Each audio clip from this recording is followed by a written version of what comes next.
Welcome. It's indisputable. I'm your host, Rashad. Richey, good to be with you. We have a lot on the agenda today. Breaking down news of the day, none other than Yasmin Aliya Khan, host, Global Thread podcast, Rebel HQ contributor and superstar. Always fascinating to have her analysis. Top story of the day. Georgia has charged activists with RICO as if they are a criminal enterprise. We've been here before. The Stop Cop City protesters, once again, being criminally harassed by state agencies. So much so that even a local elected prosecutor said, I am no longer going to work with the state on this because we have a different philosophy of prosecution. I'm talking about DA Boston of DeKalb County. Let's put it up. Full mass, who's doing it? Let's go to Attorney General Chris Carr announces the sweeping indictments against 61 Cop City activists at a September 5th news conference. Let's put up one tweet that contextualizes the saga you see before you.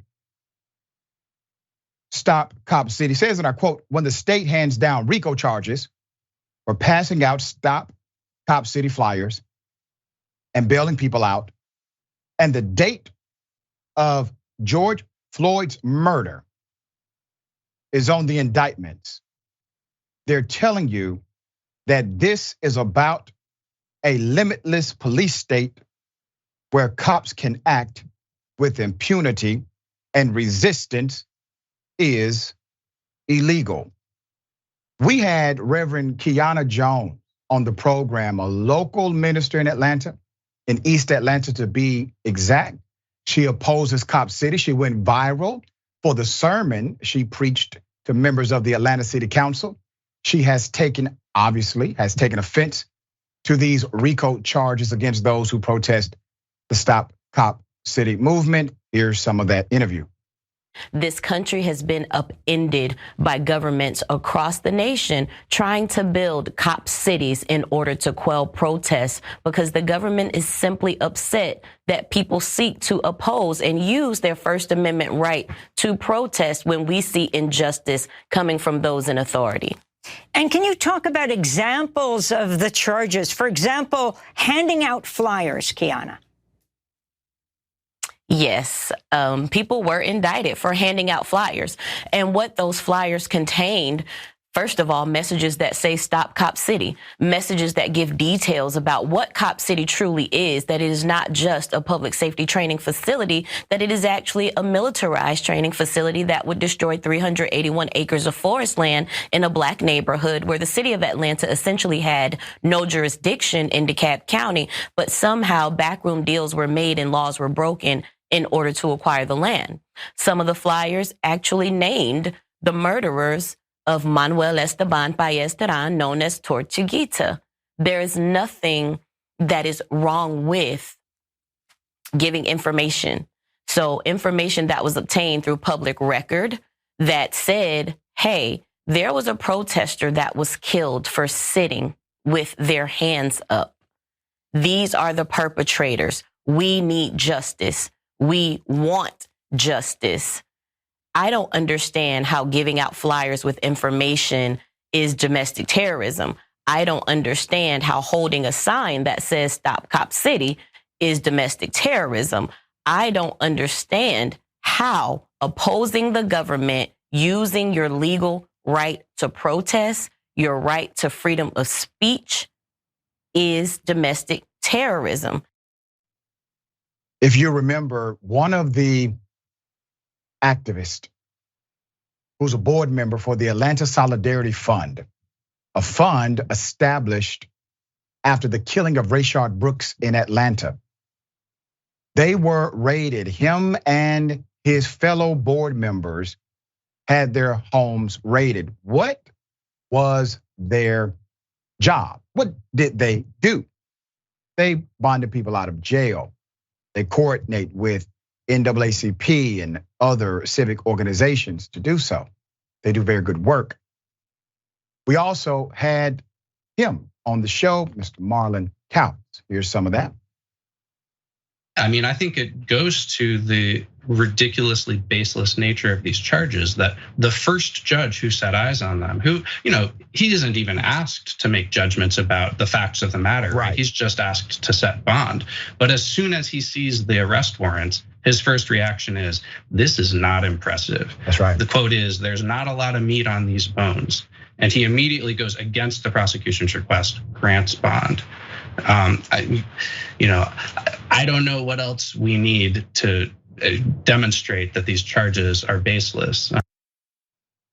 The judge in the case literally said during the bond hearing that this seems like a freedom of speech violation, talking about and talking against the state government. The government requested no bond. The judge gave them a bond that allowed them to get out for basically $150. Okay, that's a judge looking at the evidence presented for the raid itself. And then someone leaked a recording, allegedly, of APD officers, Atlanta police officers, talking about the targeting, the specific targeting of protesters. Here it is. Anybody else think that warrant that they served today and the arrest are just guaranteed shenanigans next Monday and Tuesday? Yep. Actually, maybe tomorrow. I think they're supposed to have their first appearance tomorrow. I'm here for all of it. Matter of fact, just do it all June. Trying to get my backyard done. I mean, it could go the opposite way. I mean, we've been putting pressure on them and attacking them from all different angles. At some point, they've got to give up. I mean, especially if we're going after all the money. It could shut them down. Yeah, I'm just waiting. Like, couldn't they wait until like Wednesday of next week to do this? Is that when you're off? No, that's when the finance committee would have been done. Would have been done by Wednesday. Okay. Oh no, they had to send a message. I get it, but I mean, think about it. If they had just defeated the thing in council, which, if they're going to vote for the money and everything's going to go through, and then the coup de grace is, right after you failed 2 days in a row, we serve a warrant on you. True, that's what they did the last go around. I guess they wanted to, go ahead and get it over with. I guess they thought it was going on in the offensive. All right, let's put it up. Now, those officers talked about everything but the thing that they are hired to do, enforce laws. They talked about politics, they talked about money, they talked about meeting schedule, they talked about targeting individuals illegally. They did not talk about enforcing laws. The state of Georgia has handed down RICO indictments against 61 activists protesting against the development of an Atlanta police training facility known as Cop City, leaving many to raise questions about the criminalization of free speech.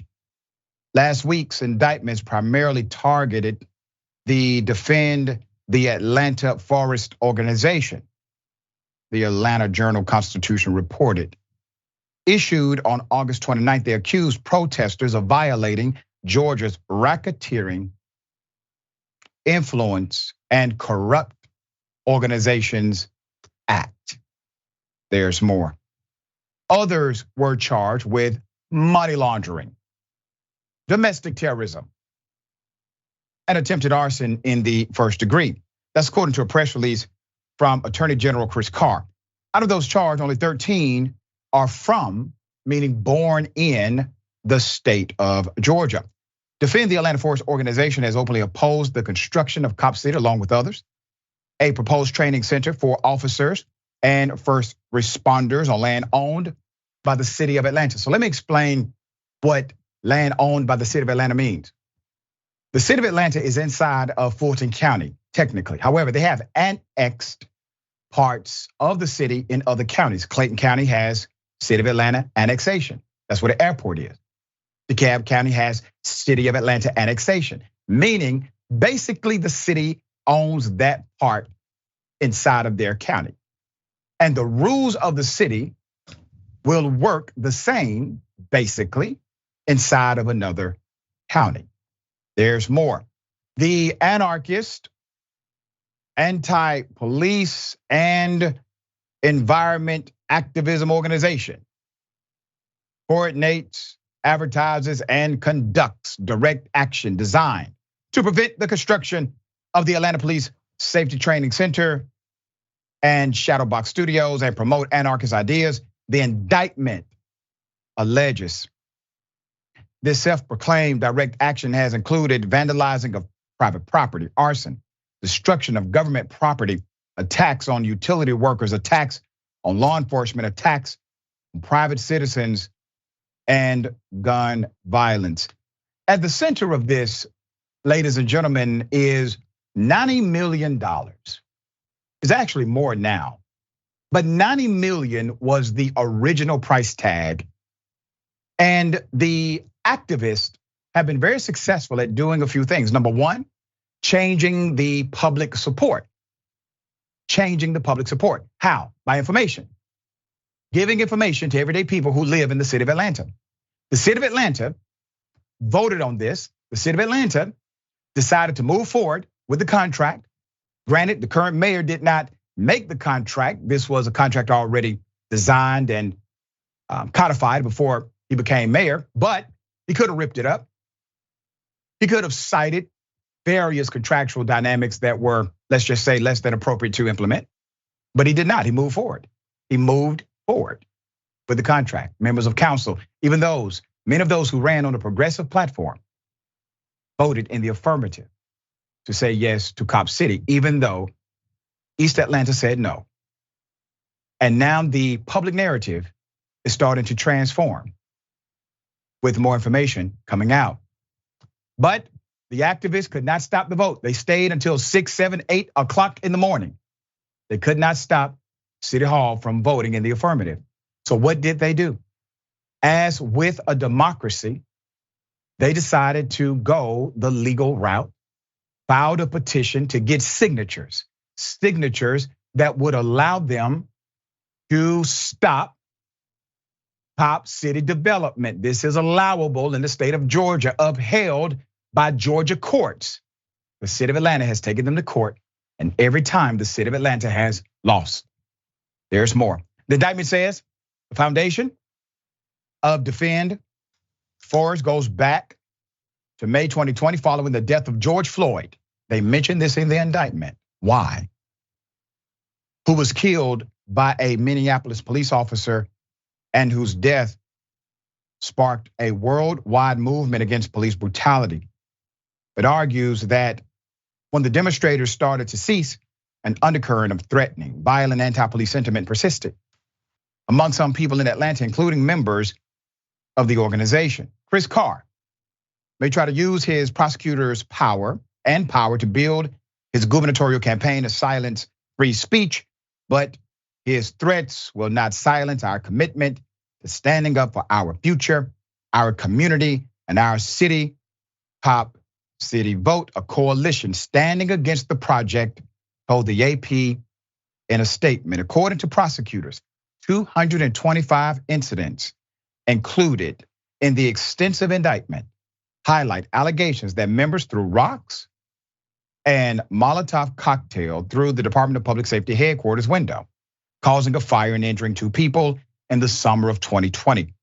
That summer predates the movement against Cop City by a full 2 years. As the Atlanta City Council's vote to move ahead with the training center came in September of 2022. The indictment also lists an incident from earlier this year in March, where it accuses a member of assaulting a police officer and creating a mob that attacked law enforcement guarding the site while also setting construction vehicles on fire. 3 activists, who officials say handed out flyers that labeled a state trooper who gunned down a demonstrator who was camping on the site a murderer, were included in the indictment. Now, understand what they're saying. If you say a police officer committed murder, on a flyer and you hand it out and you tell people who the officer is that you believe committed murder, you're going to be indicted. Now, you may not like the terminology, but it is protected speech. It is protected speech. There's more. This country has been upended by governments across the nation trying to build cop cities in order to quell protests because the government is simply upset that people seek to oppose and use their First Amendment right to protest when we see injustice coming from those in authority. Stop Cop City organizer Reverend Kiana Jones said during an interview on Democracy Now! Jones continued, I don't understand how opposing the government, using your legal right to protest, your right to freedom of speech, is domestic terrorism. Now, here we are. I want to provide proper context here. Republicans are very upset that one man named Donald Trump is being prosecuted for crimes he absolutely committed. Many of those crimes are actually on video. They are saying that, well, this country has a two-tier justice system, that his rights are being violated, that everything he said that could have been interpreted as illegal should be covered under freedom of speech. And then you have young, committed, not well economically stable activists who just give a damn. Their rights are being violated. Judges are literally saying this on the record, speaking out of turn. Their rights are being violated severely. Has anyone on the right said anything? Of course not. They're concerned about one man named Trump. That's it. Nothing else. Their argument and their position is not authentic. They believe in personality, not policy. But I guarantee you this, if those on the left really believe that Donald Trump had his rights violated, guess what? They would actually say something. All right, Yasmin, thoughts here. Yeah.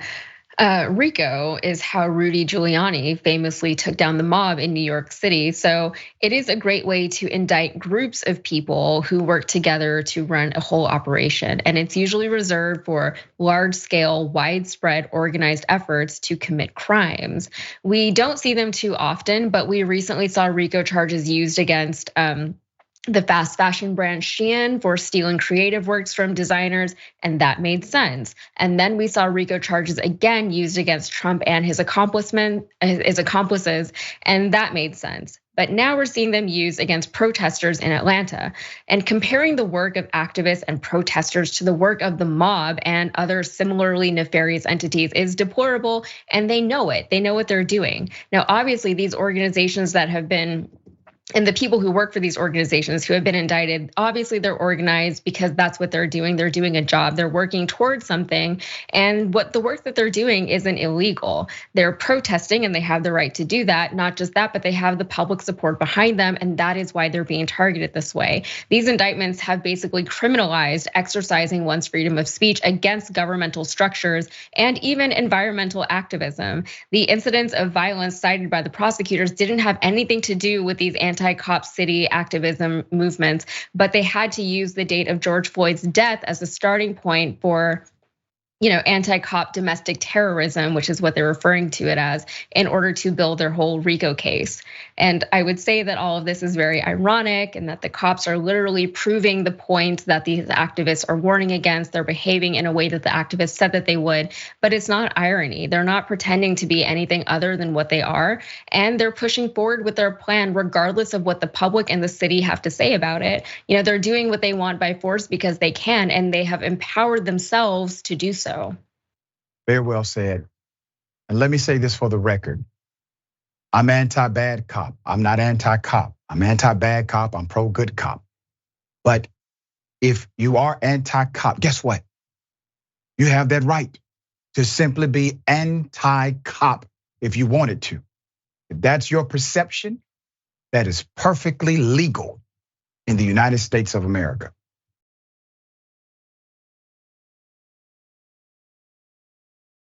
Donald Trump says he's going to take the stand in his own trial. Let's pray he's actually telling the truth. Here it is. So if you have to go to trial, will you testify in your own defense? Oh, yes, absolutely. You'll take the stand. That I look forward to, because that's just like Russia. That's all the fake information from Russia. Remember when the dossier came out and everyone said, oh, that's so terrible. And then it turned out to be, it was a political report put out by Hillary Clinton and the DNC. They paid millions for it. They gave it to Christopher Steele. They paid millions and millions of dollars for it, and it was all fake. No, I think that obstruction charge is going to get the trial, Mr. President. I think that. I'll testify. Okay, if you do, and they ask you on the stand, did you order anyone to move boxes? How will you answer? I'm not answering that question for you, but I'm totally covered under the law. He was on Hewitt's show. Hewitt was trying to set him up, I think. Anyway, let's put it up for a mask. All right. In a July Truth Social post, Trump suggested then he would speak in the federal case revolving around his attempts to reverse the outcome of the 2020 US presidential election, although his legal team may recommend against the decision. We'll have fun on the stand with all these people that say the presidential election wasn't rigged and stolen. The trial of the century. In the same conversation with Hewitt, Trump dismissed a discussion on how he plans to defend himself from accusations that he instructed his employees to move boxes of classified government documents at his Mar-a-Lago home. Quote, I'm not answering that question, as you heard, for you, but I'm totally covered under the law, he said. Meanwhile, Megyn Kelly. So what is Megyn Kelly saying? Let's put her up full mask. Megyn Kelly, ironically, is upset that people are talking about Michelle Obama possibly running for president. Now, naturally, that's not going to happen. The conversation that's been going on for years. She's a popular political figure. She polls top in polling with Democrats anytime she's listed. So Megyn Kelly claimed Michelle Obama doesn't like America, while providing guest commentary on Newsmax about recent reports that she could replace Biden. All right, here it is. Megyn, I think it was on your show. We said, what's going to happen? I don't think he's going to make it. Then who? And we talked Michelle Obama. Now, this is a long time ago we talked, but it's starting to bubble up. Boy, wouldn't the Obamas love that, another return to the White House? What are your thoughts of her replacing Joe Biden? Well, there are a lot of people who think the Obamas are already running the government and that there's some sort of a shadow puppet situation going on that they're controlling, because there's been questions from the beginning. Is it Joe Biden really making the calls? I think Michelle Obama is seen as a savior figure by the Democrats. They think she's the most beautiful person ever. They think she's the strongest leader. They think she's their big hope. However, she's also going to motivate Republicans. And how? And I'm sure she'll say, oh, I'm motivating to them because they're all racists, all the Republicans. No, it's because you don't like America. And it's not just from your weird comments when Barack was running that for the first time in my life, I'm really proud of my country. Just recently, she talked about how she didn't wear her hair naturally curly because she knew this racist country couldn't take it. She knew that the country wasn't ready, that somehow we couldn't accept her hair. Really? I mean, it's the same country that made Oprah Winfrey an absolute billionaire. And I watched that show daily, and Oprah wore her hair however the hell she wanted. But this woman has no faith in the goodness of Americans, at least not if they have the little R after their name as opposed to the little D. So I do think they should be careful because Michelle Obama may not be quite the skilled politician they hope she is. Megyn Kelly is so racist. She could not let go of the fact that Santa Claus has to be white and Jesus has to be white also. We got some of that in a minute, but let me highlight an irony of her, let's just say, point of view. Megyn Kelly says Michelle Obama, former First Lady of the United States, does not like America. But it was Donald Trump who ran on the platform of not liking America. by saying we need to make America great again, saying that America is not great in the proclamation. Also, it is Donald Trump and conservatives who are talking negative about the US military, this country, citizens in this country. When they talk adversarial about gays, lesbians, when they talk adversarial about the LGBTQ community at large, those are Americans too. They're contextualized in the culture. When they talk against Biden and his family, they are part of the structural leadership. To be honest, those who complain about America not being what they like primarily are Republicans. Look at the record. But they get the benefit of never having a contrary narrative because they're just patriots no matter what they say. Who stormed the Capitol? Who tried to kill Mike Pence? Who wanted to hang Nancy Pelosi? Kelly made those remarks during an appearance on the nightly cable show, Eric Bolling, The Balance. These are all Fox News rejects. After Bolling questioned her about a Washington Times article reporting how Democrats said Obama has the it factor to become president, although it's been widely reported that Michelle Obama stated she would never run for president. They entertained the idea because they have a lot of racist audience members who like the stuff that they were saying.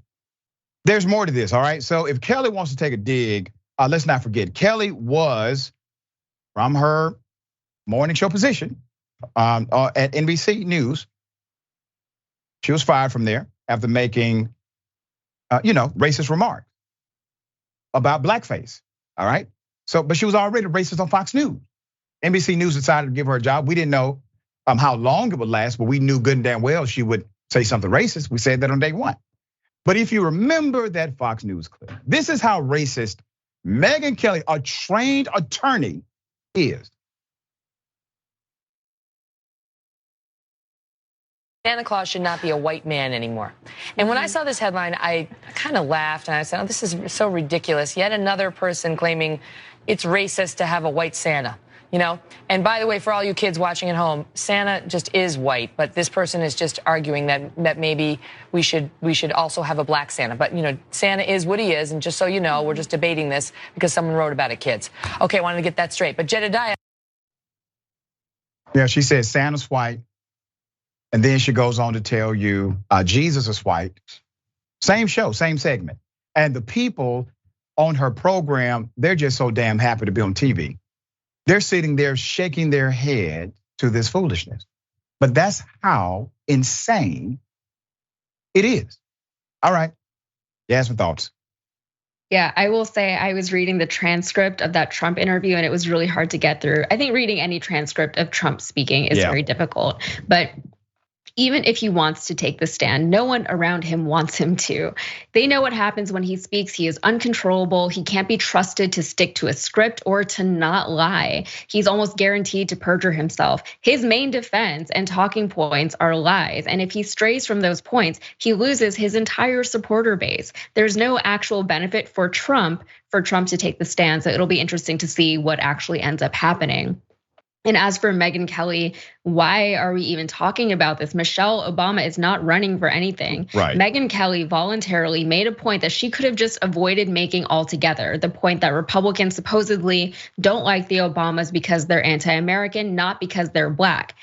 But we know that's not true. We all remember the birther movement and they were all very much behind that. I had a Republican friend that I actually stopped talking to because she said something racist about Michelle Obama. And to be fair, the friendship was already on shaky ground, but that really was the last straw. But also, what does it even mean to not like America? Most of us aren't sycophantic about our country. We love our home, sure, but loving something and seeing a place objectively for what it is and what it can be are two separate things. I love this country, it's my home. But I certainly see how things can be better for more people within it. And I don't understand why that's something that even needs to be explained. Tough love is love too. Sometimes tough love is required.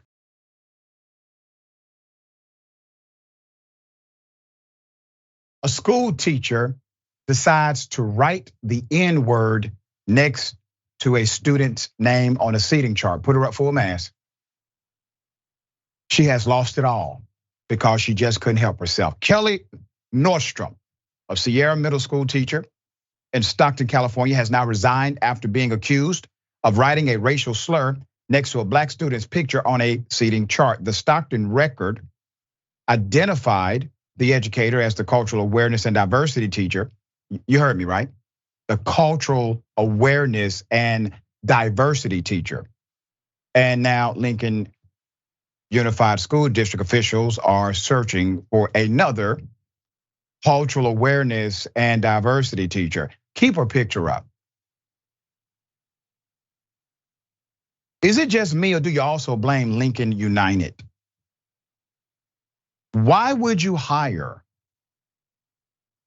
an individual who does not seemingly represent cultural awareness or diversity and not expect some level of, let's just say, insensitivity?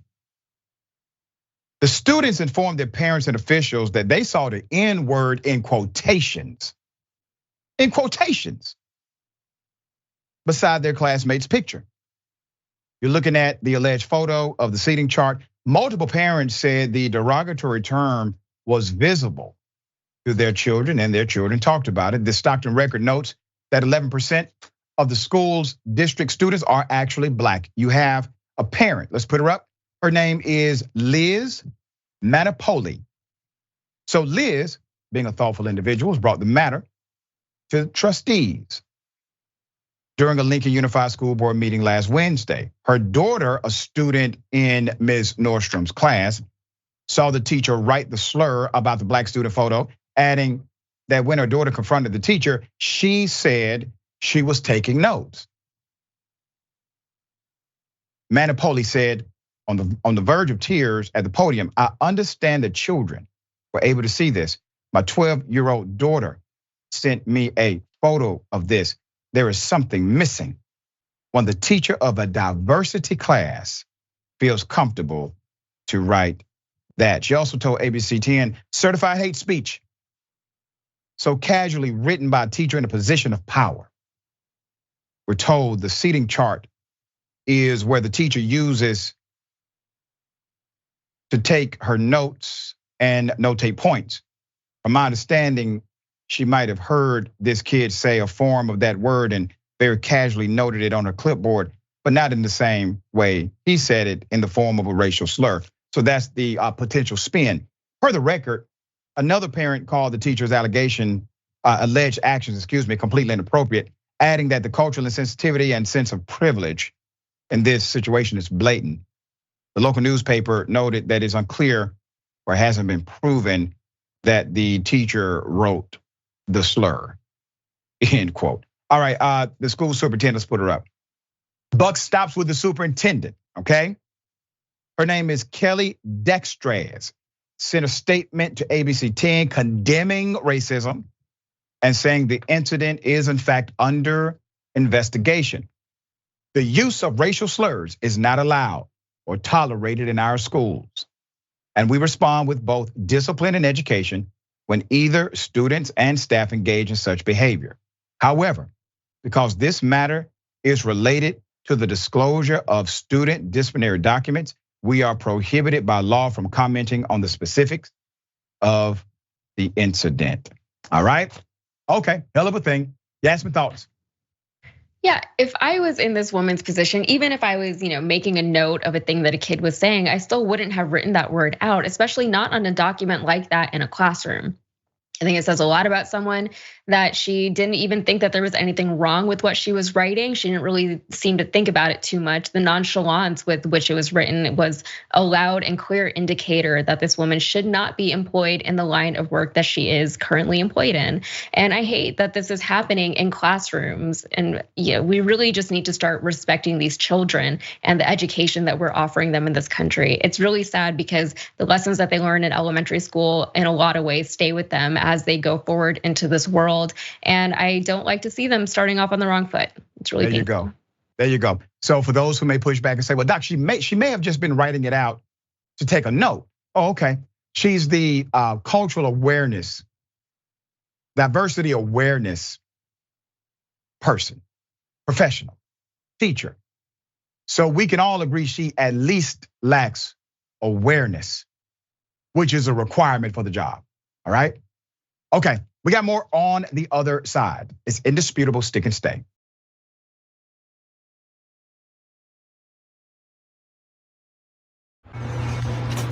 Go ahead. Where do you go? Why are you walking up to me, sir? Don't touch me, because if you touch me, you're going to jail, okay? Because you followed me for over a half a mile down the road for what? Now say hi, because I have over 10 million followers. Take your 10 million followers and shut the. You got me. Maybe mind your own business. All right, bet. Call the police. If you would have done that in the first place, hey, you better you ain't had some crazy ass.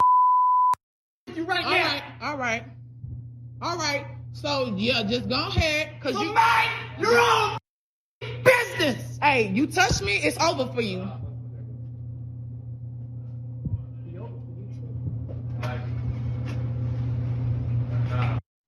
All right, I actually have more video. He actually walked out, came back. Here's what he did. Hey, you touch me, you going to jail. Call the police. You called the police? Tell him to leave your store because he's harassing me at this point. You gonna tell me to leave? Yeah, leave. All right. He can make me leave, but you can't.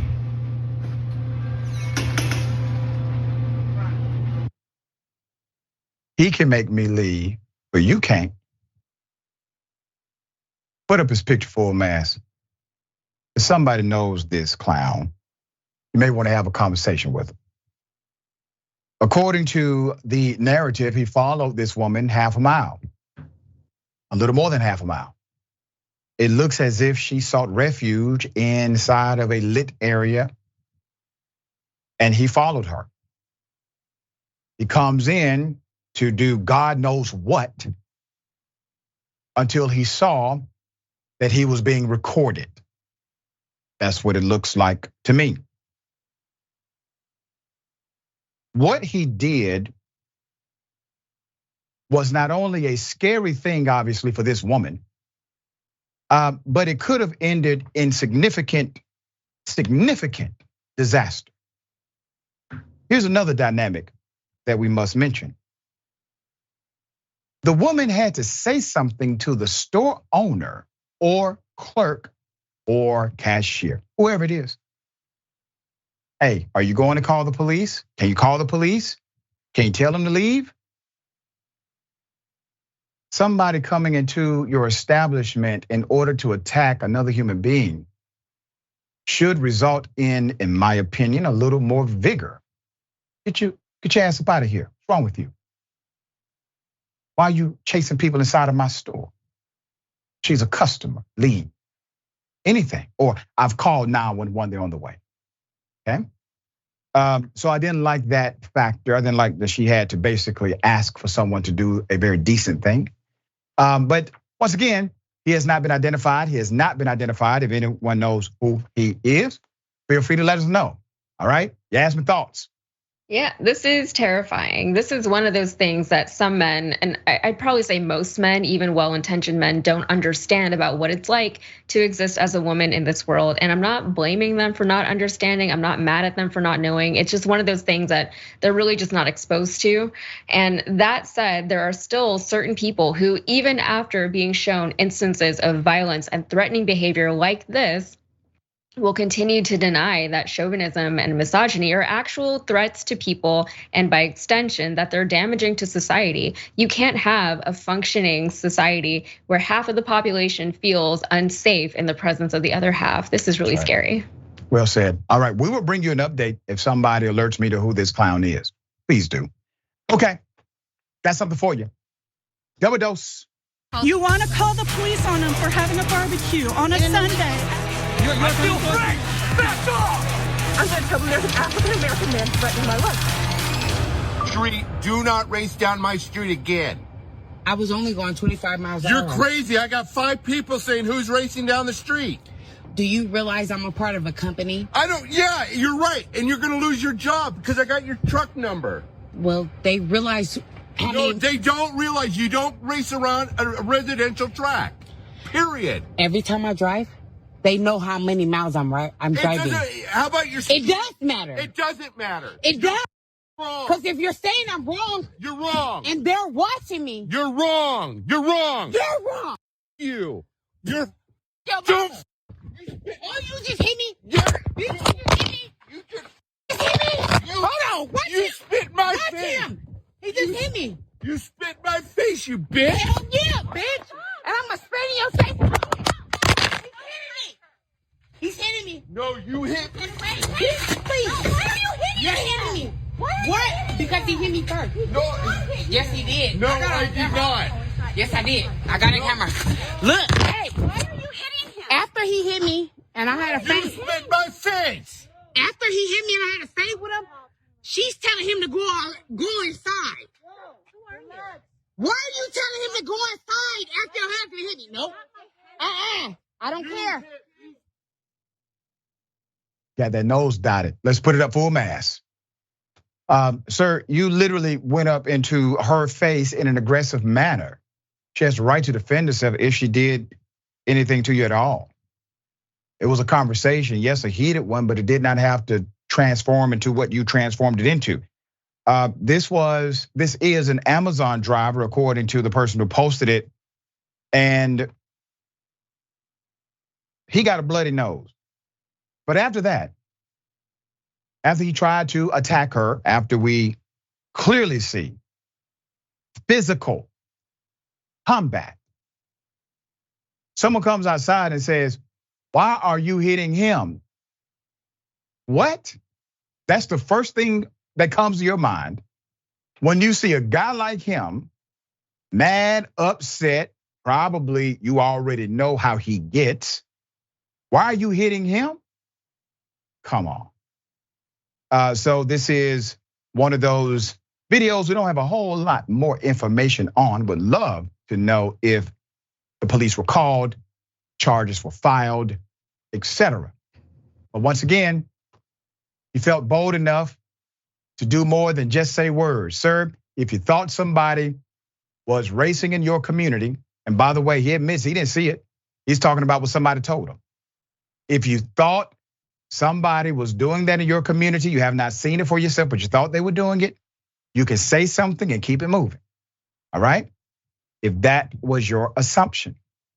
But your continued aggressive action and then going into her face in an aggressive manner, well, there you have it. That's why you're wearing that bloody nose for everybody to see. Okay, Yasmin, thoughts?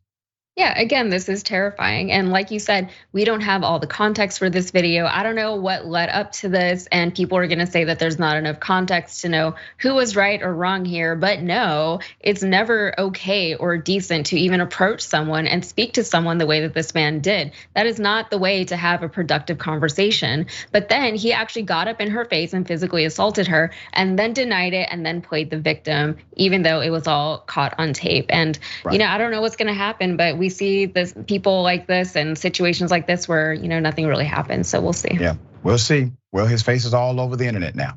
We got more on the other side. It's indisputable. Stick and stay.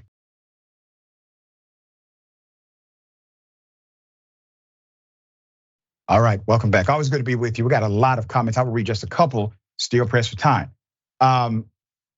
Yep. UO57 exclamation point U. Why is he hitting a woman? Yeah, exactly. But she says when she comes out, the neighbor, "Why are you hitting him?"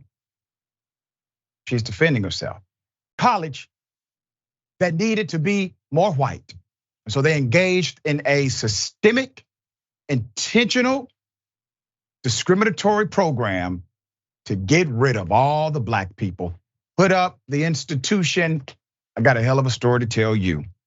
Education disrupted by discrimination. Feds order a Kansas community college to reform policies after the school unfairly disciplined black athletes, expelled them harassed them, did everything they could do just to get them to leave the institution. Highland Community College, a Kansas community college, was ordered by the Department of Justice to reform its policies and procedures on discipline, campus security, housing, and racial harassment after the school was accused of unfairly expelling and discriminating against its black athletes. Put her up. That's the president. Her name is Deborah Fox. Deborah Fox was named president of Highland Community College in 2019. Fox served as director of business operations and management for USD number 446 Independence Kansas School District. Previously, she served Highland Community College as the vice president of finance and operations for 14 years and assistant dean of regional instruction for 3 years. The US Justice Department reached this settlement with the Highland Community College after 2 lawsuits were filed against the institution for its discriminatory practices and on-campus harassment against some of its black students. The first lawsuit was filed by 3 former coaches who alleged that college leaders readily worked to reduce the number of black student athletes by purposely not recruiting African Americans. They claimed that school leaders sought to, quote, to make Highland white again. Sounds familiar? That federal lawsuit also detailed how college leaders worked to coordinated to intimidate some of the black student athletes into withdrawing from school. The American Civil Liberties Union filed a second lawsuit against the school, claiming the Highland would expel black students for minor or bogus violations and were targeted for searches, surveillance, and harassment on campus. Federal data from 2022 shows that even though black students make up about 11% of the campus, about half of Highland's student athlete population up until recently was black. The complaints allege that schools subjected those students to more severe and unfair treatment than their white peers. When the Justice Department opened its investigation into the school in January 2022, which the school fully cooperated in, its officers investigated these allegations, put them up. This guy's in charge of student affairs. Now, what you just heard, things like targeting African Americans, searching them illegally, making sure that they have a harsher penalty than their white counterparts. Why would the college not assume you could do that when America does it every day? They are following the same exact blueprint. Dr. Eric Ingmeyer is the vice president for student services. He came to the college from the Fremont campus of Pueblo Community College, where he was the director of student services. Sir, I highlight you because as a college professor, I understand how important your position is. I also understand when a person in your position fails to speak up and be an advocate for students, how feckless of a leader you are. There's more. The settlement between the feds and the school requires the college to revise its policies and practices to improve campus climate, improve the fairness of its proceeding brought against students, and strengthen its training for campus security to promote consistent, non-discriminatory interactions between security personnel and students. Additionally, the college must ensure an effective response to students' complaints of racial discrimination, make sure that its campus security officers are thoroughly trained on effective de-escalation techniques and non-coercive methods of gathering information. In other words, nothing. You think officers were following, I don't know, either their lack of understanding how to do the job, or were they following orders? According to the federal government's proclamation, they were following orders. So let me get this right, DOJ. In order to fix this, the security officers just need more training. But you all claim in the document that they were following orders. There's more.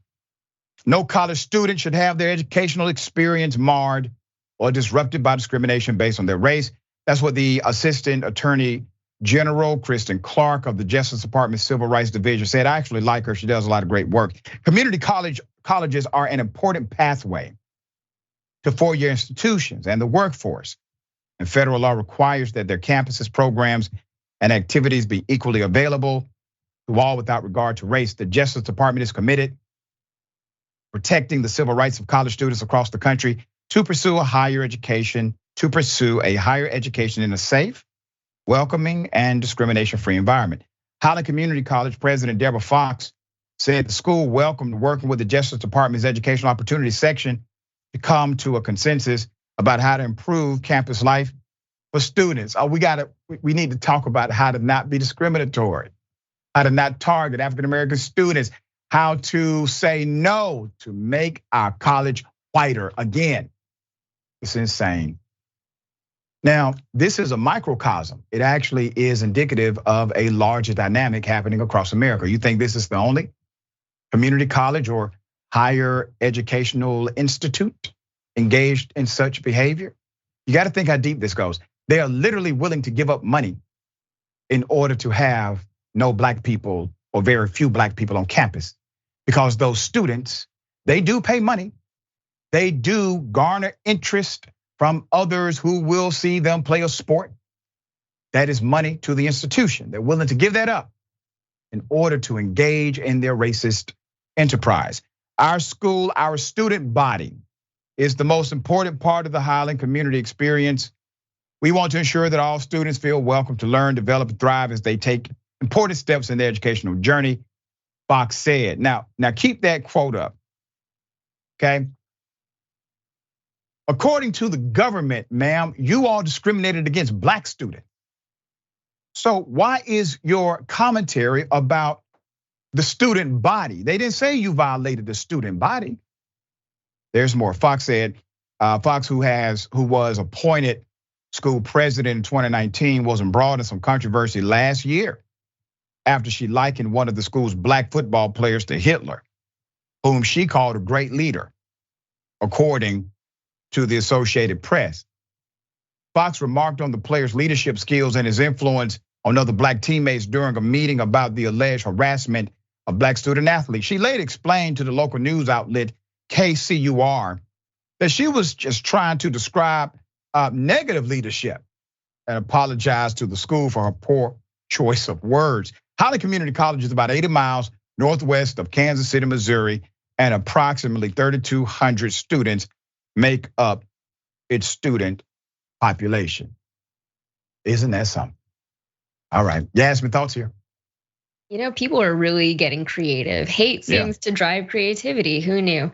Yeah, this is especially egregious because I really believe that education is a way out of so many life circumstances. And I'm not even just talking about, getting a better job after college or making more money or a better living or anything like that. I'm talking about how valuable education is on its own. Knowing and learning and engaging with others, learning directly from professors and experts, discussing ideas and topics in a controlled and supported environment. Even getting exposure to different subject matters and types of people and interest groups.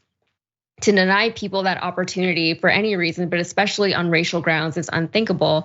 And it goes back to a history we have in this country of trying to bar certain people from having the same opportunities as others. And I'll never understand it. If I know something, it doesn't mean that somebody else, can't know the same things. It doesn't mean that I know less if they also know it. But honestly, that's not really what this is about. It's about control on a societal level, which ironically is a thing that white Republicans are constantly afraid of. Despite being the one population in this country that probably doesn't need to worry about that. It's easier to control a population when that population is less educated and less informed, and they seem to be very aware of that. Yeah, well said.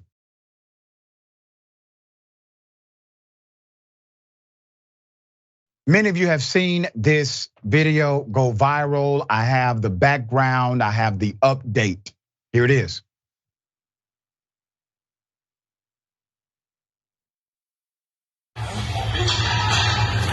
Oh my goodness.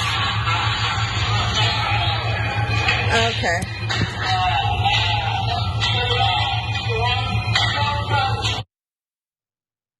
Nobody did a damn thing. Put up his picture.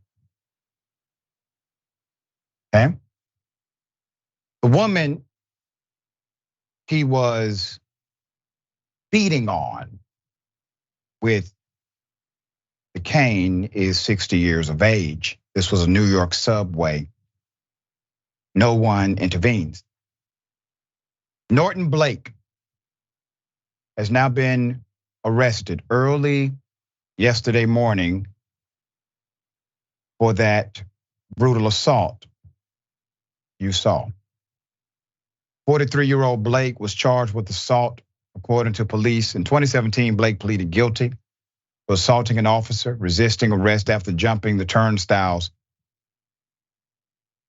in the subway. At a different Harlem station, according to the police, the terrifying incident occurred after the victim, a 60-year-old woman, got into an argument with the suspect as they were walking up the steps from the station. Here's another view of that attack. This happened right before 3:30 a.m. Friday when the woman was walking at the West 116th Street, Lenox Avenue station. NYPD officials told the Post. The shocking 2-minute video shows Blake lunging at the woman with an umbrella and the woman trying to fight him off with her cane. Blake then strikes the woman with her own cane more than 50 times in the head, in the stomach, leg, arms, back, and hands so hard that the wooden implement falls apart. It goes into destruction mode. Blake continues to throw punches and yell at the stunned 60-year-old woman while his pants start falling down. The woman remains motionless at this point on the ground until the suspect decides to kick her several more times. The video then cuts off. The victim was taken to the NYC Health and Hospitals Harlem with extensive bruising. She is expected to recover. After some question why the station agent didn't try to help intervene during the violent attack, MTA chairman Jano Labor said the agent, quote, did absolutely the right thing in taking a video. She collected evidence by videoing what was going on, immediately contacted the rail control center where there is NYPD officers there.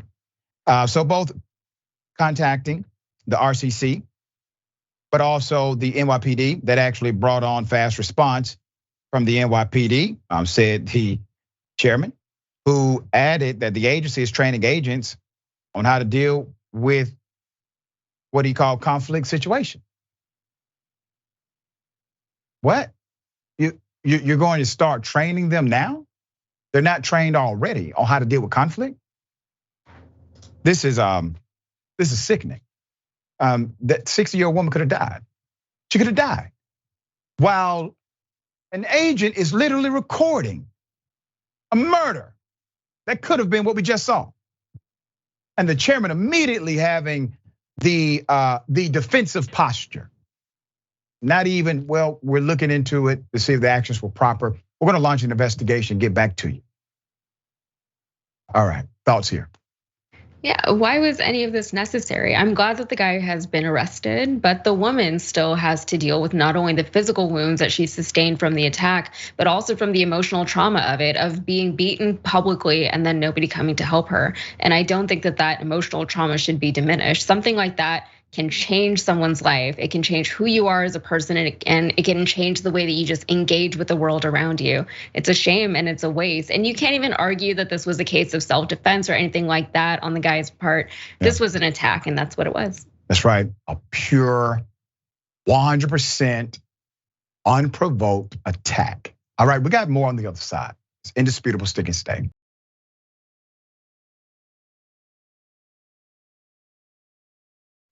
All right, welcome back. Always good to be with you. Let me read a couple of comments. V says, I hate to say this, but nobody intervened.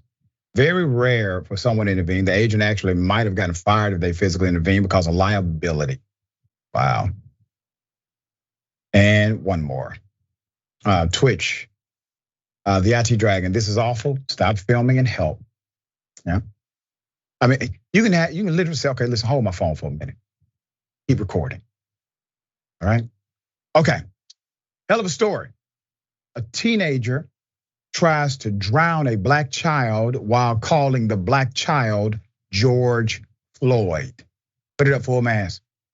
The story is going to boil your blood. A 14-year-old white child whose identity is John S. I'm withholding that last name because he's still a minor, even though the prosecutor decided to expose it. The 14-year-old faces charges in an alleged racially motivated murder attempt involving another youth. The suspect threatened the victim with a stone, called him the N-word, according to prosecutors. The incident occurred in Chatham, Massachusetts at Goose Pond. You're looking at it on July 19th. The teenager was at the pond with two others, whom he reportedly told he could not swim. Reports say he was given a life jacket to support himself, and with this precaution, he got into the water, and the boys he had just met that day with those children. According to the DA, once in the water, the juvenile defendant proceeded to pull on the victim's life jacket and submerged him underwater 4 to 5 times, causing the victim breathing distress. The third juvenile laughed at the victim during the attempted drowning and referred to the victim as George Floyd, a press release said from the DA. The assault persisted as the 14-year-old swam beneath the black youth, attempting to seize his feet and submerge him again. They were trying to kill him. Prosecution asserts that the bullying ceased when the victim cried out for assistance from the shoreline, prompting a bystander to leap into the water, rescue him, and bring him ashore. The teen was indicted by a grand jury on attempted murder and assault with a deadly weapon charge. The DA said the boy's records, quote, shall be open to public inspection in the same manner and to the same extent as adult criminal court records, adding that all proceedings related to this case will be open to the public.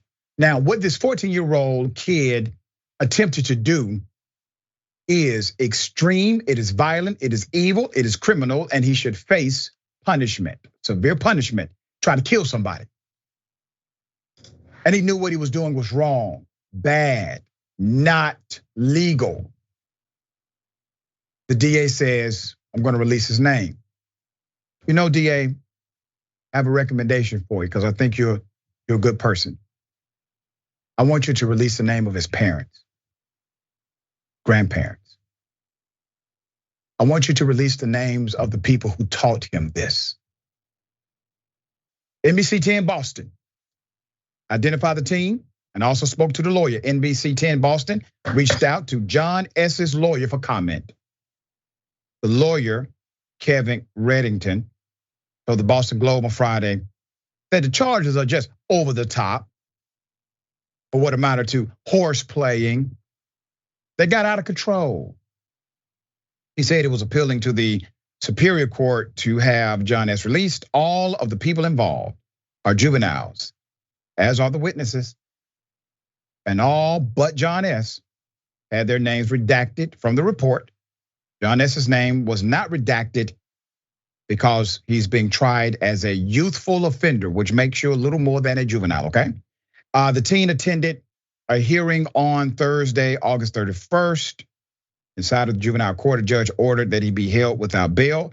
His next appearance in court is set for September 13th. I agree with the prosecutor and everything the prosecutor's doing, all of it, okay? All of it. There's a bigger paradigm at play. What is it? That 14-year-old kid adopted, absorbed this kind of racism and hate. He wasn't born with it. His first opportunity, what did he try to do? Kill a black person and literally call that black kid the N-word. George Floyd. What does the 14-year-old know about George Floyd? Whatever his parents taught him, whatever hate they spewed at that dinner table.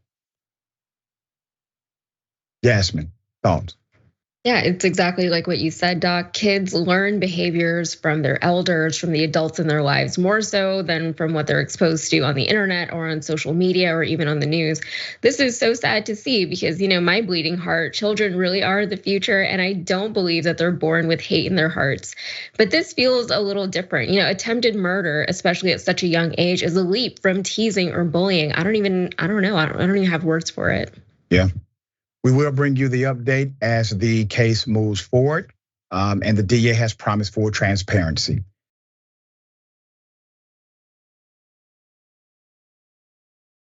Ironic, a police officer getting creative acted like he was the K9 himself in order to get individuals who were young to simply surrender. Here it is. The University Place sergeant was able to pull over and deploy his stop sticks to wait for the stolen vehicle.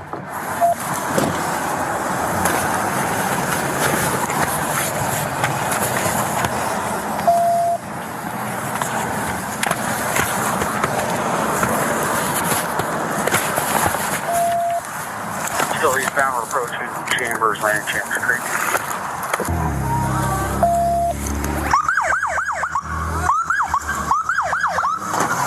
The spike deployment was perfect and got all 4 tires flat. Unfortunately, the 4 juvenile suspects took off and we had to terminate our pursuit. Ready? Officers later found the vehicle unoccupied and still running at 7500 Bridgeport Way. Unreadable again? Clear. They're down here. They're down here. Yeah, there's 2 down in the ravine right now. This deputy could see 2 of the suspects down in a creek bed. He chose a very interesting way to get them to comply. Don't make us release our canine.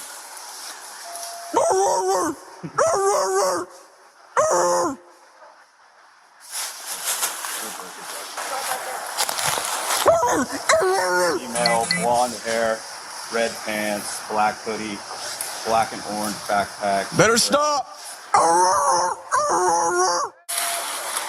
Over here. Hands behind your back. You're under arrest. 2 more coming. Creative? Yes. Did he lie? Yeah. Did he shoot anyone? No. Did he beat anyone up? Nope. No taser. Because the kids thought a dog was about to start seeking them out. Let's put it up. We got a screenshot here.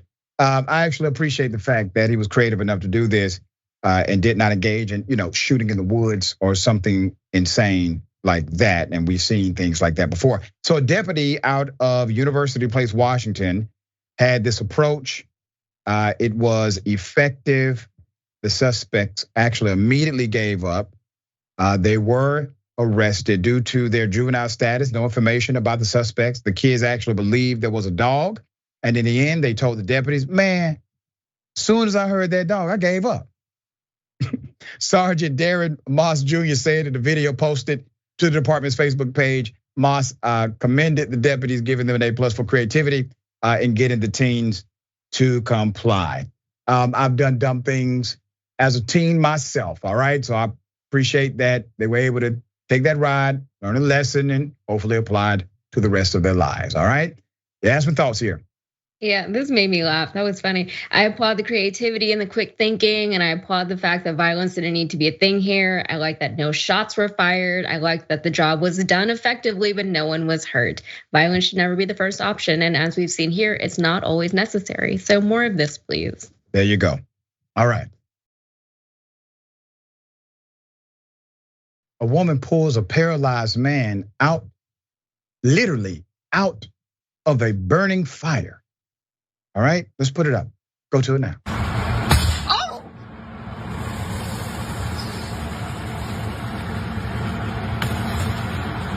They afraid for themselves, but they don't know if they're going to explode or not.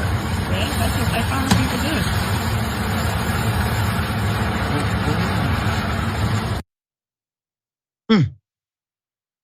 up the picture full mask. So you see a terrifying scene. This was the aftermath of what Dennis Brown admits in an interview could have been the end of his life if it had not been for a 5'3" savior for him named Tammy Arrington, who says she was just at the right place at the right time. Put up a picture and his.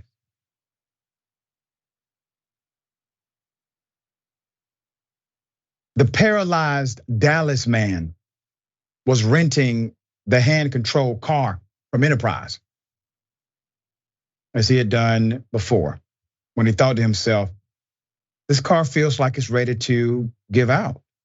He then looked up and saw that the hood was on fire. Being paralyzed, he struggled to get out of the vehicle in time. So Tammy Arrington jumped in that burning vehicle and saved Mr. Brown's life. Instead of going with her friend to Costco that morning, she decided to stay behind in the new home she just helped her pal move into. When she looked out of the front window, she saw part of the car in flames. She rushed outside, saw all the doors were closed, initially believing it was empty. Quote, I just happened to see his head move just a little bit from the headrest, and then I realized there was someone in there, Arrington said. She ran to the car and opened the door, urging Mr. Brown to flee from the fire. She said, get out of the car, said Brown, who became paralyzed after he was shot in 22. I said, I can't. I'm in a wheelchair. She originally grabbed the wheelchair, but soon realized she didn't have enough time to put it together. Arrington, only 5'3", said she dragged Mr. Brown out and then placed him in the wheelchair after it was assembled. The two moved far from the burning car until the local fire department extinguished the flame. Put him up, full mask. Brown tells interviewers that in all of the chaos, he never got the woman's name. Despite Brown's family going to thank her while she was still visiting, by the time Brown tried to visit, no one was home and Arrington was gone. I didn't give you a proper thank you, Brown said. Brown agreed to be interviewed by Fox 4 News in hopes that word would get back to the mystery Good Samaritan. I'd like to appreciate her for her heroic act, he told the station. She went into harm's way to save me, dragged me out. I'd like to thank her. Arrington's friend saw the news story and let her know about it, and she got in touch with Fox 4 News, and the station connected them. The first thing I said was, Tammy, this is Dennis, the guy in the wheelchair, Brown said. We started laughing. Man, we just started laughing. Put up the picture again. Miss Arrington, I gotta tell you, you are one remarkable human being. And thank you for what you did. Yasmin. Yeah, humanity is alive and well, and in Texas of all places, we love to see it. So this is such a sweet story, and it's good and important that we talk about these moments as much as we talk about all of the horrifying stuff. And I think that as much as things seem hateful in the world and as scary as other people may feel, we still have humanity and compassion for others within us, and we need to remember that. It's a beautiful thing. Always a pleasure having you on the show. Tell people how they can follow you, check out your great work. Yeah, so you can find all my work on the Rebel HQ YouTube channel. And also I have actually a new podcast that I forgot to tell you about, Dr. Richey. It's called Modern Context, and the first 2 episodes are out right now. So please go listen to it. You can find all my stuff on my Instagram or TikTok. It's at Yaz, KYAZZZZZK, 5 Z's. That's it. Love it, love it. Congratulations, very proud. Thanks so much. All right, remember, take care of yourself, take care of each other, take care of the planet. Remember, the truth is always indisputable.